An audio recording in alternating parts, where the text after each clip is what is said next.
Hello मेरे दोस्तों, स्वागत है आप सभी का आपके अपने YouTube channel SS study material पर। और आज हम लोग बात कर रहे हैं आज हिस्ट्री के एक बहुत ही इंपॉर्टेंट क्वेश्चन के बारे में, जो आपका मेजर पेपर 6 का एक इम्पोर्टेंट क्वेश्चन है। ठीक है, यहाँ पे हम लोग वीडियो सेशन 22 से 26 वाले वैसे स्टूडेंट जिनका मेजर पेपर हिस्ट्री है, वैसे स्टूडेंट के बारे में बात कर रहे हैं। ठीक है दोस्तों, ये आपका मेजर 6 का आखिरी क्वेश्चन है। बाकी जो भी क्वेश्चन था वो करा दिया गया है, आप जाके चैनल पर देख सकते हैं, सारा क्वेश्चन का आंसर दिया गया है। ठीक है, ये आपका आखिरी क्वेश्चन है। बाकी अगर और भी इम्पोर्टेंट कुछ लगेगा तो वो भी करा दिया जाएगा। ठीक है,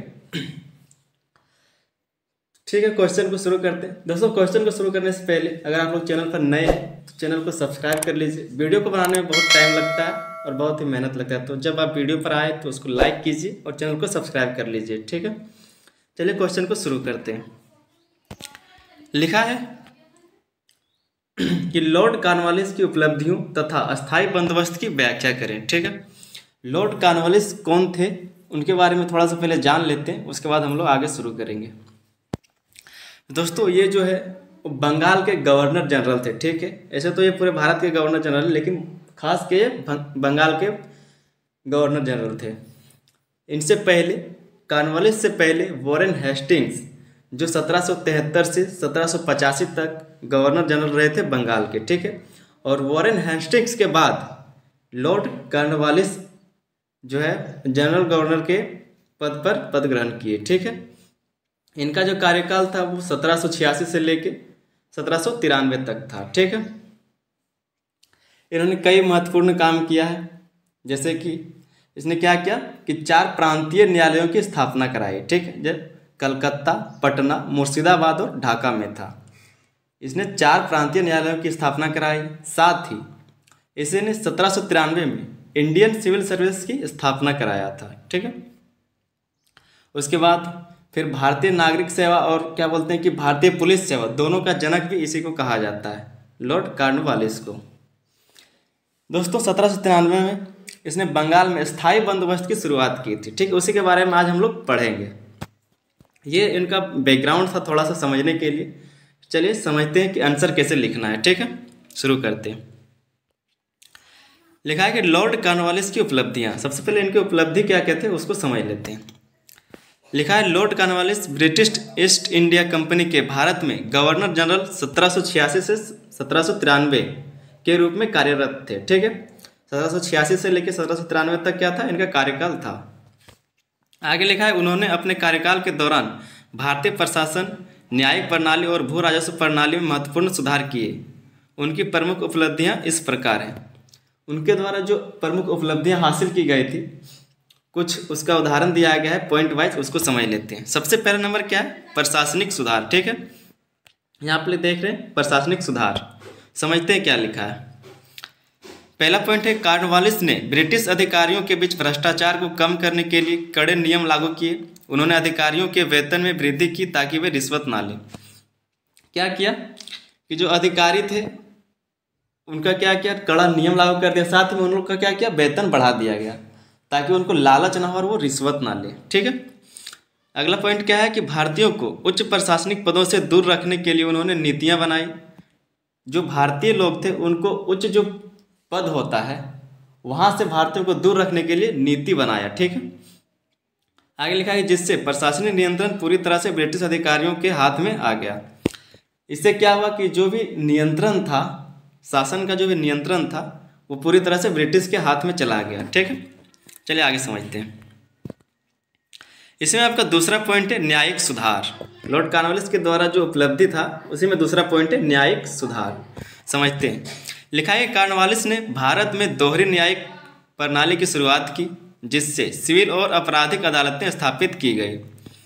दोहरी न्यायिक प्रणाली का जो स्थापना किया गया, ठीक है, जहाँ पर क्या हुआ कि जो अपराध के लिए वो अलग अदालत और जो सिविलियंस है, नागरिक के लिए क्या किया कि अलग अदालत का स्थापना किया गया।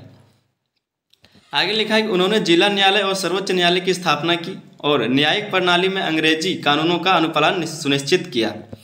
क्या किया कि जिला न्यायालय का भी स्थापना की और साथ में सर्वोच्च न्यायालय का भी स्थापना किया गया। और वहाँ पर क्या होता था कि अंग्रेजी कानूनों का अनुपालन सुनिश्चित किया गया। अंग्रेजी जो कानून होता था उसी का पालन होता था। ठीक है, आगे पॉइंट लिखा है कि उन्होंने नागरिक और आपराधिक मामलों को अलग अलग कर दिया और न्यायपालिका को कार्यपालिका से अलग कर दिया। अब जो न्यायपालिका है और जो कार्यपालिका है दोनों का अलग अलग काम कर दिया गया। ठीक है, इसमें समझते हैं तीसरा पॉइंट है पुलिस व्यवस्था का सुधार। अब पुलिस व्यवस्था में भी कुछ सुधार किया गया था, उसको समझ लेते हैं। लिखा है कि लॉर्ड कॉर्नवालिस ने पुलिस प्रशासन को व्यवस्थित किया और एक संगठित पुलिस बल की स्थापना की, जिससे अपराध और अव्यवस्था को नियंत्रित करने में मदद मिली। क्या किया गया कि जो पुलिस प्रशासन है उसको व्यवस्थित किया गया, एक संगठित पुलिस बल की स्थापना, हेडक्वार्टर का एक स्थापना किया गया, जिससे अपराध और अव्यवस्था को नियंत्रित करने में क्या हुआ, मदद मिला। ठीक है, आगे समझते हैं। इसमें चौथा पॉइंट है तीसरा मैसूर युद्ध। दोस्तों जो तीसरा जो मैसूर युद्ध है वो इन्हीं के कार्यकाल में हुआ था। ठीक है, समझ लेते हैं क्या लिखा है। लॉर्ड कॉर्नवालिस के समय में तीसरा मैसूर युद्ध कब हुआ था, 1790 से 1792 में। ठीक है, हुआ था, जिसमें उन्होंने टीपू सुल्तान को पराजित किया। उस समय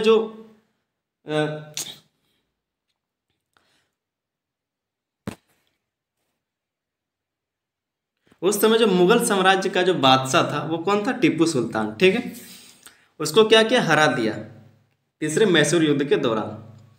इससे क्या हुआ, इसके परिणाम स्वरूप श्रीरंगपट्टनम की संधि 1792 हुई। 1792 में एक संधि किया गया जिसके तहत, जिसको क्या बोलते हैं, श्रीरंगपट्टनम की संधि। ठीक है, कब हुआ था, 1992 में। जिसमें क्या हुआ था, जिसमें टीपू को भारी क्षति उठानी पड़ी और उसे अपने क्षेत्र का एक बड़ा हिस्सा अंग्रेजों को देना पड़ा।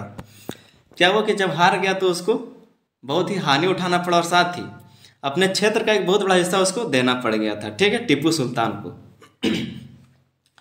इसके बाद आगे लिखा है अस्थाई बंदोबस्त का विस्तार। अब इनका जो भी है अस्थाई बंदोबस्त का जो विस्तार हुआ था, जो अस्थाई बंदोबस्त का जो इन्होंने शुरुआत किया था उसके बारे में समझते हैं। आगे पीछे हमने समझा इनकी उपलब्धियों के बारे में, अब हम लोग पढ़ेंगे इनके अस्थाई बंदोबस्त के बारे में। ठीक है, लिखा है कि अस्थाई बंदोबस्त लॉर्ड कॉर्नवालिस द्वारा 1793 में बंगाल, बिहार और उड़ीसा में लागू किया गया था। कब किया गया था, 1793 में। किस जगह, बंगाल, बिहार और उड़ीसा में। ठीक है, इसे भू राजस्व प्रणाली में अस्थायित्व लाने के लिए लागू किया गया था और इसका प्रमुख उद्देश्य कंपनी के लिए सुनिश्चित और स्थिर राजस्व प्राप्त करना था। ठीक है, क्या करना था कि ये जो बंदोबस्त किया गया था, स्थायी बंदोबस्त, इसमें क्या गया था कि भू राजस्व प्रणाली को स्थायित्व एक स्थिर करने के लिए तय कर दिया गया था, ताकि जो कंपनी को है निश्चित राजस्व प्राप्त होता रहे। ठीक है, घटे नहीं बढ़े नहीं, एक तय कर दिया गया था। आगे समझते हैं इसमें क्या क्या लिखा है। सो आगे पॉइंट लिखा है स्थायी बंदोबस्त के प्रमुख बिंदु निम्नलिखित हैं। अब स्थायी बंदोबस्त का जो बिंदु, स्थायी बंदोबस्त में क्या क्या किया गया उसके बारे में लिखा है, उसको समझ लेते हैं। पहला पॉइंट है जमींदारी व्यवस्था का पुनर्गठन। इसमें क्या लिखा है कि इस व्यवस्था के अंतर्गत जमीन के मालिक जमींदार माने गए, जो राजस्व एकत्रित कर सरकार को देंगे। क्या हुआ कि जो जमींदार लोग हैं उनको जमीन का मालिक माना गया और वही अब किसानों से राजस्व लेकर क्या करेंगे, सरकार को देंगे। ठीक है, यह तय किया गया। इसमें दूसरा पॉइंट है जमींदारों को यह अधिकार दिया गया कि वे अपनी जमीन से किसानों से राजस्व वसूल कर सकते हैं, परंतु उन्हें तयशुदा राजस्व कंपनी को देना अनिवार्य था। क्या किया गया कि जमींदारों को यह सौंपा गया काम कि आप जो किसानों से कर वसूलिए और लेकिन जो तय है वो कर आप सरकार को दे दीजिए, ये अनिवार्य था। ठीक है, आगे दूसरा पॉइंट लिखा है राजस्व की स्थायित्व। क्या है राजस्व की स्थायित्व, इसको समझते हैं। लिखा है कि स्थायी बंदोबस्त में यह निर्णय लिया गया कि भू राजस्व की दर अस्थायी रूप से निश्चित कर दी जाएगी। यह दर भूमि की उपज और मूल्य के अनुसार तय की गई और इसे भविष्य में नहीं बदला जाएगा। क्या हुआ कि स्थायी बंदोबस्त में एक निर्णय लिया गया कि भू राजस्व का जो दर है वो स्थिर कर दिया जाए, निश्चित कर दिया जाए, चाहे उपज कम हो चाहे ज़्यादा हो, चाहे मूल्य कम हो या फिर ज़्यादा हो, आपको जो कर है वो सेम देना पड़ेगा, आपको भविष्य में भी ये चीज़ बदलेगा नहीं, ये तय कर दिया गया। ठीक है, आगे लिखा है कि इस व्यवस्था में सरकार को किसानों की उपज से 11 का 10 भाग हिस्सा मिलता था और जमींदारों को 11 का 1 भाग हिस्सा मिलता था। ठीक है, अगर कर जो है 11 तय किया गया तो उसमें से 10 भाग जो है अंग्रेजों को मिलता था, सरकार को मिलता था, लेकिन 1% जो भाग है कर का वो जमींदार लोग रखते थे ताकि वो अपना कर सके। ठीक है, इसमें क्या हुआ था कि 1% उसको इसलिए दिया जा रहा था क्योंकि जमींदार जो है वो किसानों से कर लेने का काम करते थे। ठीक है, इसीलिए एक भाग उनको भी दिया जाता था। आगे लिखा है तीसरा पॉइंट, जमींदारों के अधिकार और कर्तव्य। जमींदार का क्या अधिकार था और उनका क्या कर्तव्य था उसके बारे में लिखा है। पॉइंट वाइज लिखा है, पढ़ते हैं। लिखा है कि जमींदारों को स्थायी बंदोबस्त के तहत भूस्वामी मान लिया गया, लेकिन अगर वे निश्चित समय पर भू राजस्व देने में विफल रहते तो उनकी जमीन नीलाम कर दी जाती। ठीक है, जमींदार को तो अधिकार मिल गया था, उनको अब जो जमीन का स्वामी मान लिया गया था, लेकिन अगर वो जो भू राजस्व है वो देने में विफल हो जाते तो क्या किया जाता था कि उनका जमीन बेच दिया जाता था। ठीक है, नीलाम कर दिया जाता था। आगे इसी में लिखा है, किसानों की स्थिति जमींदारों पर निर्भर हो गई, जिससे उन्हें भारी करों का सामना करना पड़ा और उनकी स्थिति कमजोर हो गई। क्या हुआ कि जब किसान लोग कर नहीं दे पाने लगे तो उनकी जो स्थिति वो दयनीय हो गई। ठीक है, बहुत ही कमजोर हो गए वो आर्थिक रूप से।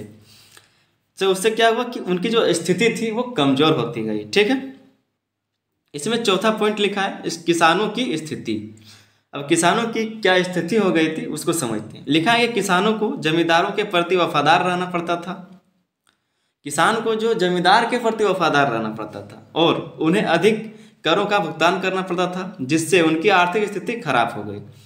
क्या है कि किसानों को ही जमींदार के प्रति वफादार भी रहना है, उन्हीं को कर भी देना है। इससे क्या हुआ कि वो जो है कमजोर हो गए, उनकी आर्थिक स्थिति जो है और खराब होती गई। ठीक है, आगे पॉइंट लिखा है कि जमींदारों ने अपनी जिम्मेदारी को ना निभाते हुए किसानों पर अत्यधिक दबाव डाला, जिससे किसानों का शोषण बढ़ा और वे कर्ज में डूब गए। जमींदार को जितना कर वसूलने का निश्चित किया गया था उनसे बढ़ के उन्होंने काम किया, किसानों पर अत्यधिक दबाव डाला, जिससे क्या हुआ कि किसानों का शोषण बढ़ा और वे कर्ज में डूब गए। ठीक है, आगे समझते हैं। आगे लिखा अस्थायी बंदोबस्त का प्रभाव। अब जो अस्थायी बंदोबस्त किया गया था उसका क्या प्रभाव पड़ा उसको समझते हैं। लिखा है कि इस प्रणाली से ब्रिटिश सरकार को स्थिर और नियमित राजस्व प्राप्त हुआ। ये जो अस्थायी बंदोबस्त का जो प्रणाली लागू किया गया था, इससे क्या हुआ कि ब्रिटिश सरकार को स्थिर और नियमित राजस्व प्राप्त हुआ। ठीक है, आगे लिखा है जमींदारों को अतिरिक्त अधिकार मिले, जिससे उनका प्रभाव बढ़ा। जमींदारों को अधिकार मिल गया, उनका प्रभाव बढ़ा। आगे लिखा है कि लेकिन इसका नकारात्मक प्रभाव किसानों पर पड़ा। उन्होंने आर्थिक तंगी और अत्यधिक करों का सामना किया। इससे कृषि उत्पादन में गिरावट आई और किसानों की स्थिति दयनीय हो गई। क्या हुआ, जो भी जमींदार और सरकार को जो फायदा रहा था उसी तरह से किसानों को सेम उसके विपरीत नुकसान होता जा रहा था। ठीक है, उनकी जो स्थिति थी वो दयनीय हो गई थी। कृषि उत्पादन में जो गिरावट आ गया था तो इससे क्या हुआ, उसका जो स्थिति वो खराब होता गया किसान का। ठीक है, यह आपका स्थायी बंदोबस्त का प्रभाव था। अब समझते हैं इसका निष्कर्ष को। इस क्वेश्चन के निष्कर्ष को समझ लेते हैं कि निष्कर्ष क्या है। ठीक है, ऊपर हमने देख लिया किस तरह से आंसर लिखा जाता है। अब निष्कर्ष को समझ लेते हैं, कैसे आपने जो लिखा ऊपर जितना लंबा आंसर लिखा उसको कैसे 4-5 लाइन में आप दिखा सकते हैं। ठीक है, तो लिखा है कि स्थायी बंदोबस्त ने भारतीय कृषि और किसानों पर गहरा प्रभाव पड़ा डाला। स्थायी बंदोबस्त जो किया गया था उसका प्रभाव जो कृषि और किसानों पर गहरा पड़ा। ठीक है, आगे लिखा है कि इसका उद्देश्य ब्रिटिश ईस्ट इंडिया कंपनी के लिए राजस्व सुनिश्चित करना था। इसका जो उद्देश्य था स्थायी बंदोबस्त का, उसका जो उद्देश्य था वो क्या था कि एक निश्चित राजस्व सरकार को मिल सके। ठीक है, लेकिन इससे किसानों का शोषण और गरीबी बढ़ गई। इससे क्या हुआ, किसानों का साथ ही गरीब होते गए। आगे लिखा है कि वहीं लॉर्ड कॉर्नवालिस ने प्रशासन और न्यायिक सुधारों के माध्यम से ब्रिटिश शासन को सुदृढ़ किया। लॉर्ड कॉर्नवालिस के द्वारा जो प्रशासन और न्यायिक सुधार किए गए थे उससे क्या हुआ, उसके माध्यम से ब्रिटिश शासन सुदृढ़ बना। ठीक है, आगे लिखा है कि लेकिन भारतीयों को उच्च प्रशासनिक पदों से वंचित कर दिया। लेकिन जैसा कि आपने ऊपर पढ़ा कि भारतीयों को जो है उच्च पद पर बैठा नहीं दिया जाता था। ठीक है, जो भी प्रशासनिक पद थे उच्च क्वालिटी के, जो ऊपर के पद थे वहां पर भारतीयों को नहीं रखा जाता था। तो ये आपका निष्कर्ष में लिखा हुआ है। दोस्तों, सेमेस्टर 4 का जो है हिस्ट्री का वो सारा क्वेश्चन आपका मेजर 6 से करा दिया गया। आप अगर आप लोगों ने नहीं देखा तो जाके देखिए, डिस्क्रिप्शन में सारा लिंक दिया हुआ है। ठीक है, ये आपका आखिरी क्वेश्चन था, ये भी आज करा दिया गया। बाकी अगर कुछ इंपॉर्टेंट और लगेगा तो करा देंगे। ठीक है, चलिए मिलते हैं अगले वीडियो में, तब तक के लिए धन्यवाद, जय हिंद।